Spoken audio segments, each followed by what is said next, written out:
Guys, in today's video, I will be going through the 9 UFC champions and ranking them all. I guess you could call this a sort of a pound for pound ranking. And I'm just going to rank all the UFC champions. We have, I would say, a pretty high percentage of championship turnaround these days with guys moving weight classes and the new and upcoming skill level of MMA fighters is just changing quite a bit, I'd say. But in today's video, we're going to be going over the cream of the crop, the best of the best, and ranking them 9 through 1 because there are 9 male UFC champions. And I don't want to rank the women one, but let's go ahead and let's get right into the video. So here's my criteria for ranking these fellas. Resume is huge. These are in no particular order necessarily, just kind of a combination of all. So resume, who have you beat? When did you beat them? And the level of the guys that you beat. That plays into a big factor of how highly I rank you. Your win streak. Win streak says a big thing about where you are compared to the rest of the champions. Yeah, win streak's a big deal when it comes to that, in my opinion. But also in combination with the resume, of course. How good is your weight class?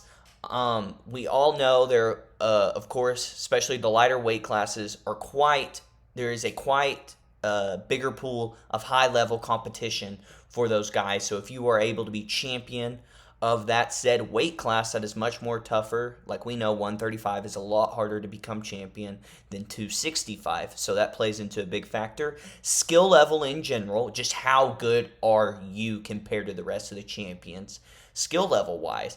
And also dominance. How dominant are you as a champion? How dominant were you coming up to becoming champion? So, no, in no particular order, I just kind of factored those 5 main points into my rankings.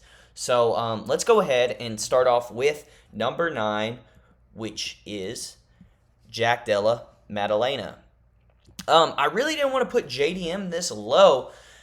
However, his 2 real good wins are against Burns. Burns out of his prime, arguably, in that fight. And Burns kept it quite close with JDM. But he beat Bilal for the title, and Bilal was a dominant champ. As much as we don't want to say it, was a dominant fighter. And JDM dominated Bilal. Even though he is the last ranked guy, that is like his, I guess, big factor in a total pound for pound rankings, I guess. I was going to do a whole pound for pound ranking. However, I was thinking about it, and it's because honestly, in my opinion, I would rank some guys who are not champion pound for pound above the champions, and then that gets really nitty gritty. So I just went ahead and ranking the champions. Nevertheless, he is 9-0 in his UFC run. And he has all the skills to climb these ranks fast with his boxing and wrestling defense. He could climb this ladder of being the number 1 champion on the roster. But for now, he is number 9, considering he went to a split decision against Kevin Holland, who's not very good, and Basil Hafez went to a split decision as well. And his only really good win besides that is Randy Brown, which is an underrated win, I would say. Randy Brown's a good fighter. And yeah, starting off the list, Jack Della Maddalena. I think this also, this will make more sense as the video goes along with the rest of the rankings and why I rank those guys in those spots. But shout out JDM. Love JDM. JDM. The next guy on the list is Magomed Ankalaev. I think a lot of people will say this is low. He has wins against Krylov, Ozdemir, Thiago Santos, Jan Blachowicz, Johnny Walker, Alexander Rakic, and Alex Pereira. Now, those are all pretty good wins, especially in the time and place of those guys' careers that Mog beat. He is 13-0 on a 13-0 winning streak. And honestly, I was thinking about putting JDM above him, honestly, mainly just due to the fact that welterweight's a much better division. But Magomed has more good wins against top 15 caliber guys in their prime. And he also dominated Alex Pereira in his title win. He just looked leaps and bounds better than him. Not only, I mean, it was on the feet primarily. I know he held him up against the fence quite a bit, but he still looked leaps and bounds better. And he's not the most dominant champion compared to the rest. He does win clearly in all his fights, though. And yes, I did say he won the Blachowicz fight. It's pretty obvious he won that fight, in my opinion. So I went ahead and put it there.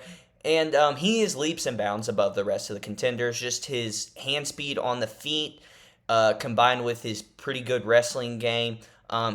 I think he's gonna swallow all the contenders, chew them up, and spit them out at the light heavyweight division. And yeah, I didn't rank him higher, mainly due to the fact he doesn't really finish his opponents. And I think even though he wins clearly in all his fights, he still keeps it closer than he really should, in all honesty. I really think he should be knocking out about every guy in the light heavyweight division, or even submitting them on the ground with how good he is. So that's why he is ranked number 8, slightly above JDM with his wins. He has better overall wins, and he has, I would say he has been more dominant than JDM as well.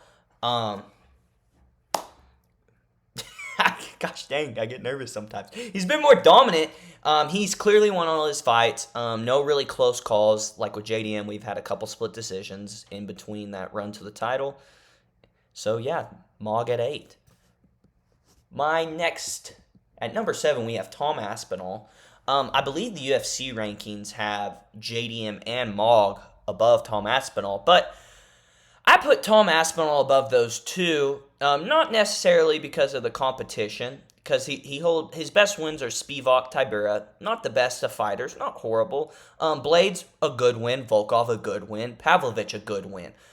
And he's 8-0 in UFC, minus the injury against Curtis Blades that first time they fought. But he's finished all his fights. He has been super dominant on his run to becoming UFC heavyweight champion. He's only been to the second round once against Andrei Arlovsky and submitted him there. And he just makes it look so easy. I honestly thought about putting him higher because of how dominant and how easy he makes his fights look. But I didn't want to put him higher than here due to the fact he is a heavyweight. To no fault of his own, he really doesn't have the best competition for a good resume. However, I think his dominance and how quickly and easy he makes his fights, and he's finished all his fights, I think that puts him above JDM and Magomed Ankalaev. And sadly, even when he gets his win over Cyril Gane, he should win that fight. It's hard to move him any higher just due to the fact of the competition that he faces. I honestly almost put him at number 6, where I have Khamzat Chimaev. When I did this video, I kind of thought I would have Khamzat higher, but I looked at his resume, and yes, he was dominant against a few cans, running up to his title win against DDP. However, he hasn't been too dominant. Like the fight against Burns and Usman at welterweight, which you could say that's lighter man skill, of course, but he was not dominant in those two fights whatsoever. They were both super close fights. I mean, I honestly think Kamaru won that fight. He won the Burns fight, but Burns kept it very close. And, you've seen issues with his gas tank in those two fights, of course. And I know in the DDP fight where he kneed his thigh the entire time, his gas tank looked a whole lot better. But what happens when you put him in against a guy who does have better wrestling, like when he fought Kamaru Usman, a 170er, taking the fight on super short notice and barely eked out with a win? Honestly, I think he lost that fight. Very dominant against Robert Whittaker, of course. He has been extremely dominant in all but 2 fights, which are those Burns-Usman's fights. But while he was dominant against Whittaker and DDP, the rest of his dominant wins weren't against the best of competition. So that's why I have him at number 6, and I feel like a lot of people would have him higher. He is 15-0, so that, of course, just his dominance and his ability to dominate a top 3 middleweight of all time. I think there's an argument. I think he is the second best middleweight of all time. I still would put Anderson Silva slightly above DDP, but he did dominate. As boring as it was, he did dominate Dricus du Plessis, and he is flat out the best wrestler in UFC history, in my opinion. I don't know. The only other guy you can really make that argument with is Merab, but a lot of the times, his cardio is the main factor in his wins, and not necessarily his wrestling skills. And Hamzat's wrestling skills are most likely the best in UFC history. But yeah, I really wanted to put Tom above him, but I would say Hamzat's wins are better pound for pound over Aspinall wins. Sadly, due to the fact Aspinall is in the heavyweight division. So that's why I have Hamzat above him, but I honestly wouldn't be mad. And now that I'm saying this on the video, I kind of wish I put Tom Aspinall above him, because if anything, he is more dominant than Hamzat. And with his wins against the top flights of his division, he dominated those guys. But yeah, I still probably give the nod to Chimaev due to his weight class and how dominant he's been. But like I said, those 2 fights against Burns and Usman, man, I think that puts a knock on him pretty bad. So maybe it's more of a tie between Aspinall and Hamzat, but I went ahead and give the nod to Hamzat. I just feel like he's more deserving of it due to his the status of his wins. So, moving on to number 5, I put Alexandre Pantoja at number 5. And while I think a lot of y'all will say this is maybe kind of low for Pantoja, you will see as the video goes on why I have him here. And I'll kind of explain that as well while going over Pantoja's resume and run to the title. He holds 2 wins against Moreno and Royval each. Arguably, those are probably 2 top 10 flyweights of all time. They are very good fighters. Win against Kopp, kind of before Kopp really... That was his first fight in the UFC, so say what you will about that fight. A win against Alex Perez, a solid fighter, nothing special. I'd say guys, when DJ was fighting and was reigning as champion for as long as he did at flyweight, were better than Alex Perez. And this is where it gets wishy-washy for me with Alexandre Pantoja. Close fight with Moreno, not super close with Royval in those 2 in his title fight win and then his title fight defense against Royval, but not necessarily dominant. And then he fought a guy in Urseg who we're kind of learning may not be as good as we really thought with his past performances against Kai Kara France, and he lost to Kai Kara France, and his recent win over O'Day Osborne, which there could be some other factors playing into that. But also, while he did dominate Kai Asakura and finished him quickly, Kai Asakura is not that good. He just lost to Tim Elliott, so I think that takes a pretty big hit against Alexandre Pantoja in comparing him to the other UFC champions. However, he is on an 8-0 run, which is huge, with 5 title fight wins, also big. He is champ of a top 5 division in the UFC. We all know flyweight, bantamweight, lightweight, featherweight, lightweight, welterweight. Those are the 5 best divisions in the UFC. Clearly, they are. You can kind of rearrange the order within them, depending on where you factor in things. But he is the champ of a top 5 division, so that puts him up more. And he, like I was explaining before, he does have a good amount of dominant performances, but not like he almost lost that fight against Urseg, and a guy who we're kind of realizing maybe not as good as we thought after that performance against Pantoja. So that's why I have him kind of lower than most people would have him at number 5. He is not as dominant. However, he is the champ of the flyweight division, so that gives him plenty of points. 8-0, plenty of points. 5 title fight wins, plenty of points. And he does hold 2 wins over 2 of the best flyweights to do it, in my opinion, with Moreno and Royval. 2 very, very good fighters. But yeah, that's why I kind of have him lower. Not too dominant, in my opinion. And some of his title defenses and wins aren't the best wins compared to these guys that I have in the top 4. Moving on to number 4, I have Alexander Volkanovski. I know a lot of people would probably put Pantoja above Volkanovski at this point in Volkanovski's career, but I am factoring in everything, like you've seen with my criteria.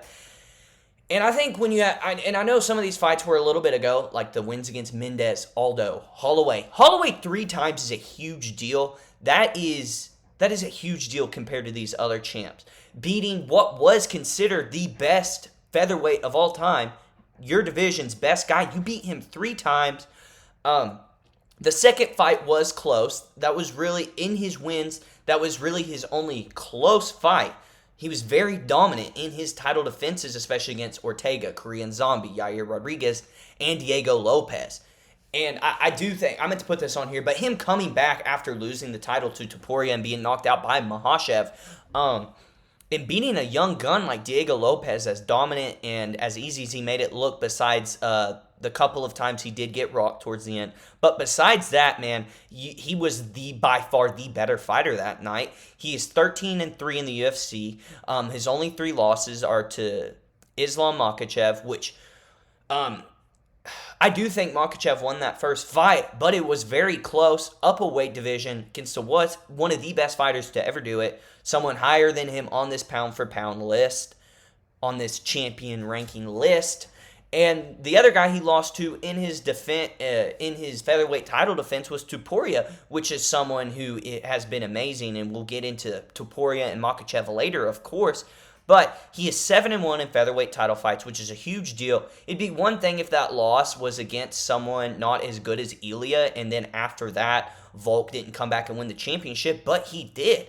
And you can't argue any of his wins except maybe that second Holloway fight. But all of his wins have been clear-cut wins. He's been the top of the featherweight division, which is one of the toughest divisions in the UFC for a very long time now, except for that loss against Ilya. Besides that, though, he has been by far and above the rest of the guys in the featherweight division, which is a very good division, especially when you have a killer, one of the all-time greats in Max Holloway in that division, and you beat him 3 times. And besides that first and second Holloway fight, he's been super dominant in his title fights and defenses against top guys like Ortega, Korean Zombie, Yair, and Diego Lopez, coming off a loss in that Diego Lopez fight. And while he may not have the dominance as some of the guys ranked below him, I think his resume speaks volumes compared to some of the newer champions we have lower than him. And I think his wins are better than Pantoja. His dominance in general is better than Pantoja, in my opinion, especially against the stiffer competition that he has faced in the featherweight division. So I think his just body of work and how long he's been able to stay at the top of the featherweight division speaks volumes to his career and where he is ranked among these other champs. So I have him at number 4, even though he may not even be in his prime anymore, probably right outside of it. But I think you give him you can bump some points off of his ranking there, but you can also give him a little bit of extra points for that. I think that's super impressive, and I think his resume and the way he's been able to defend the title in his earlier reign is what puts him above those guys ranked below him. He's obviously, I think, above Aspinall, Ankalaev, and JDM. I don't think really anybody would argue that. I think maybe you would argue that Pantoja should maybe be higher, but I think his body of work is better, and honestly, his ability to dominate in his title defenses is better than Pantoja, and featherweight's a tougher division than the flyweight division. So I have Alexander Volkanovski at number 4, and at number 3, I have Islam Makachev.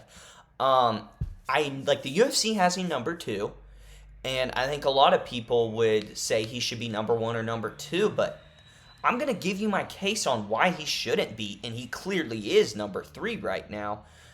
And I just realized in making this video that Makhachev's Not even a champion, because like I told y'all at first, this was a pound for pound list.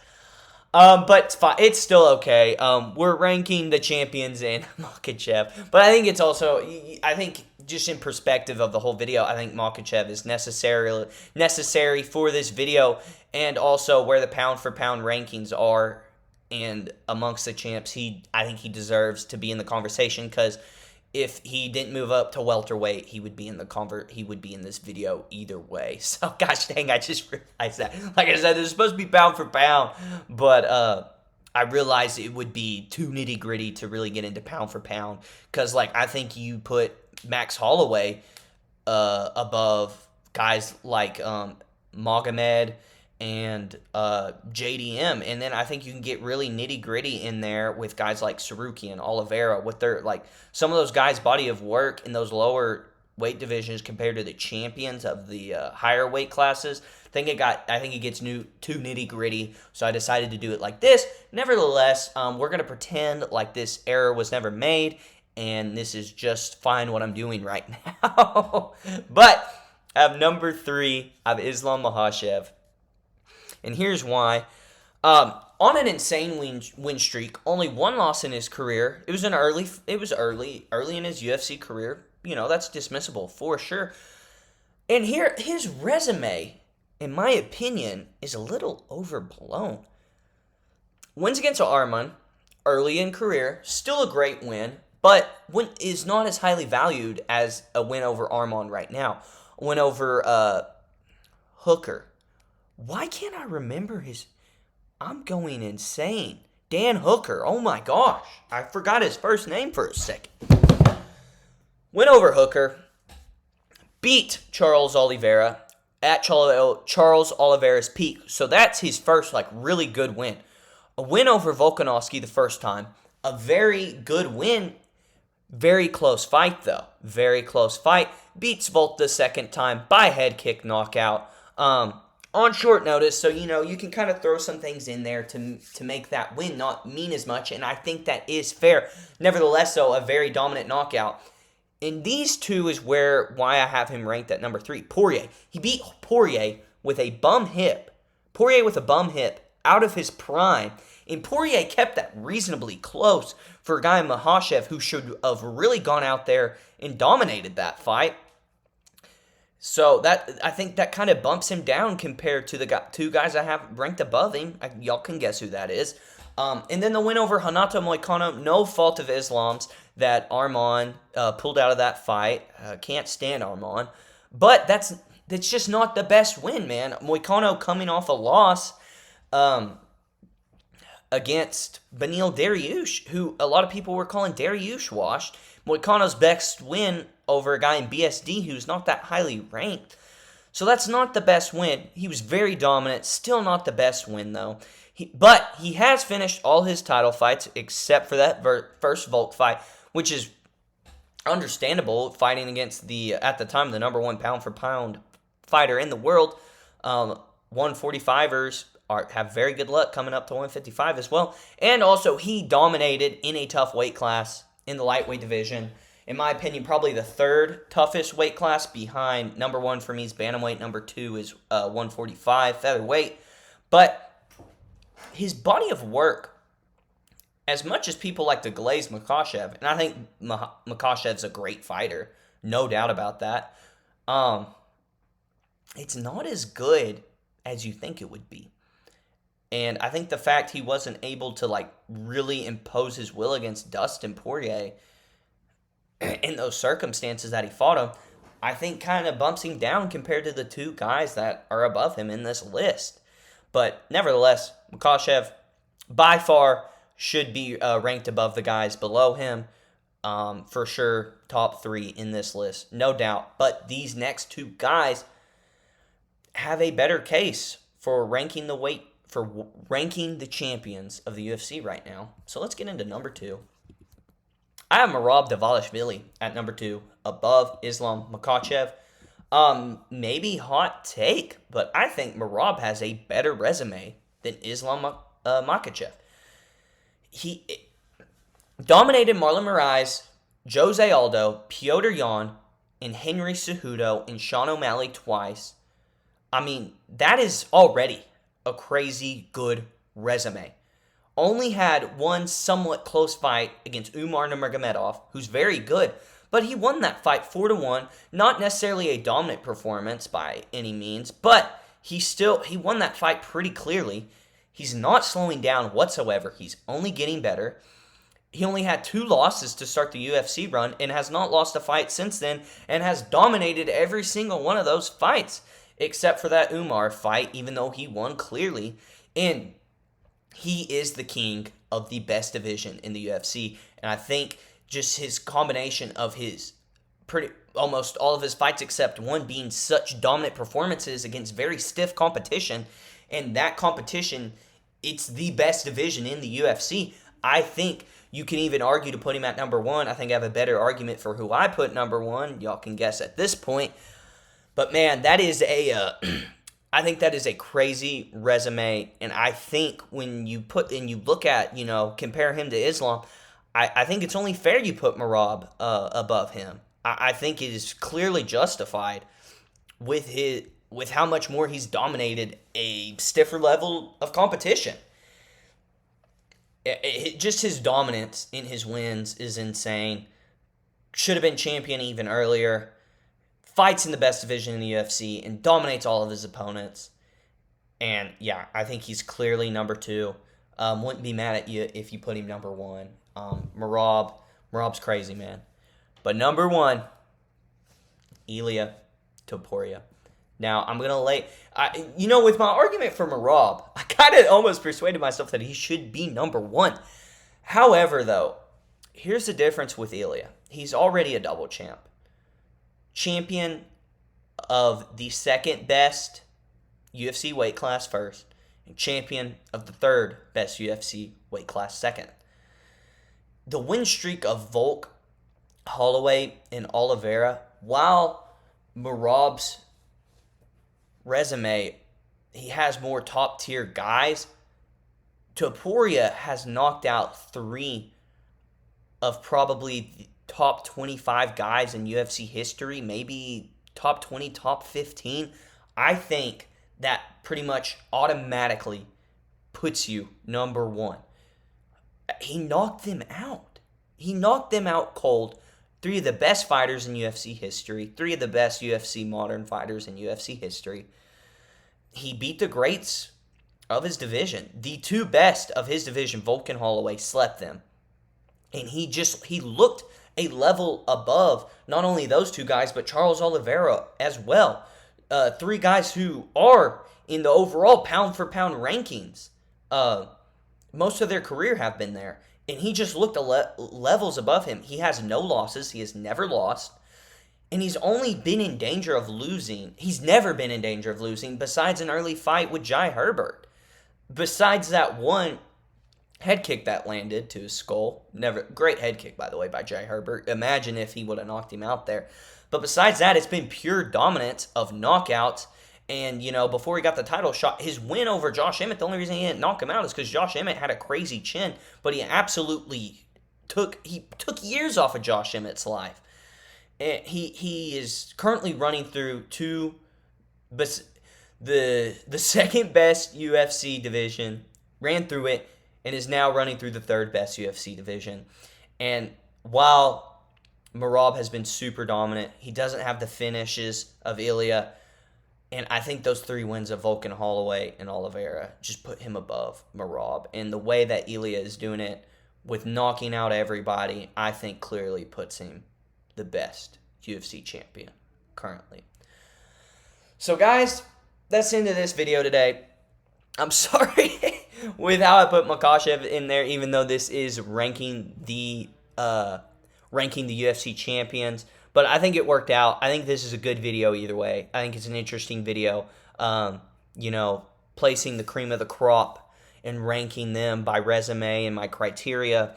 Drop a comment of who do you think are, what's your list? What's your list? Where do you think these guys stack up against each other? Where do you think I messed up? Or where do you think I did great? Did you think I just nailed this? Because you probably do. If you watch the sport, you think I nailed this. Perfect. I did perfect. I know I did. But, yeah, I hope you guys enjoy this video today. I hope you take the time to like the video. Hope you take the time to subscribe to my channel. Subscribe to C-Noel MMA. Tell your family, tell your friends, tell everybody about it. It's a great MMA UFC YouTube channel that I got going right now. Just nobody watches it, but that's okay. I'm still going to be putting out some good old content. Tomorrow evening, I will be dropping my UFC picks and previews for UFC Noche this upcoming Saturday. And yeah, I hope you guys enjoyed the video. If you've made it this far and watched through it, I love you and I appreciate you. And I thank you so very much for watching this entire video. Means the world to me. I'm really trying hard to make this something. So, yeah. Like I said, if you're watching these videos, if you're subscribing, I love you. Thank you. And I appreciate you. And I will see y'all tomorrow evening. Love you. God bless.